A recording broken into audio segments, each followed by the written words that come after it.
I have resurrected this radio from the dead. This is some kind of AM and shortwave radio from, I think, the late 40s, based on the design and based on the family history of when this thing was purchased.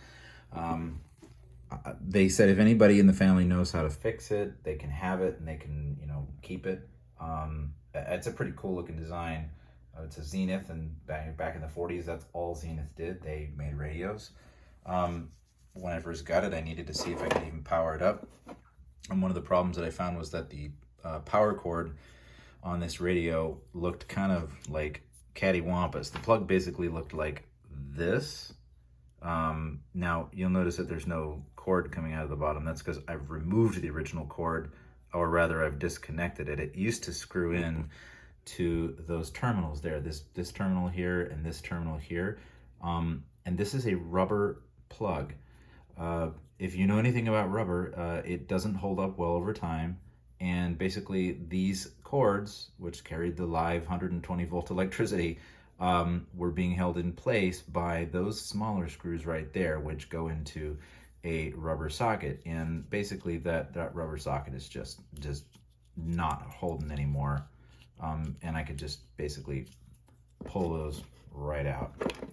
So yeah, they're really loose. They weren't holding. So this is completely unsafe to use anyway, and that's why it wasn't working for them. But I got it working with a temporary repair. I'm using an appliance cord with the grounded adapter, so the ground is not connected to the electrical system, and I've got Wago connectors for each run of the power cable. This is temporary. This is not a permanent repair, just to see if I could turn this radio on.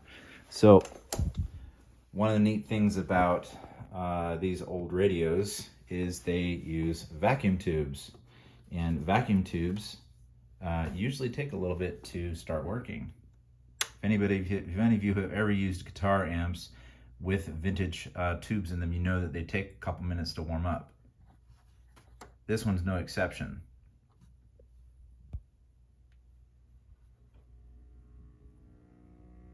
So you can hear it starting to come alive. I'll turn it back down now.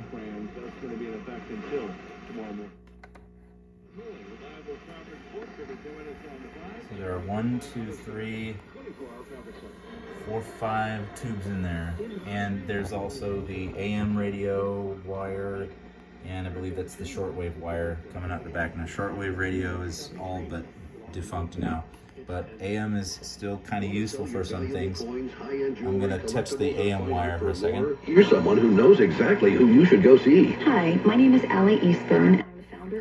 So I think it intends to be connected to an AM antenna all the time for that to work well, but as you can see, it works great. And the speaker's like, I think, a 4 or 5 inch driver. It's a decent size in there.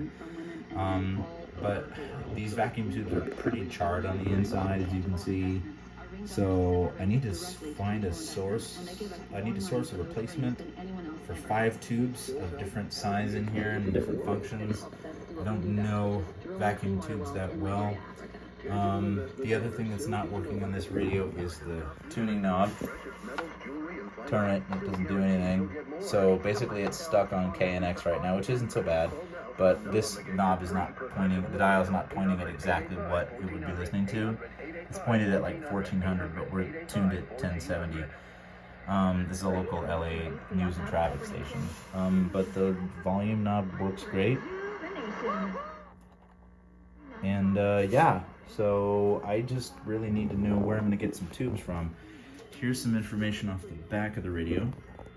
So it says Zenith Radio Corporation, Chicago, Illinois, and then there's a number on the back, 2-235. It could be a model number, it could be like a zip code or postal code in Chicago.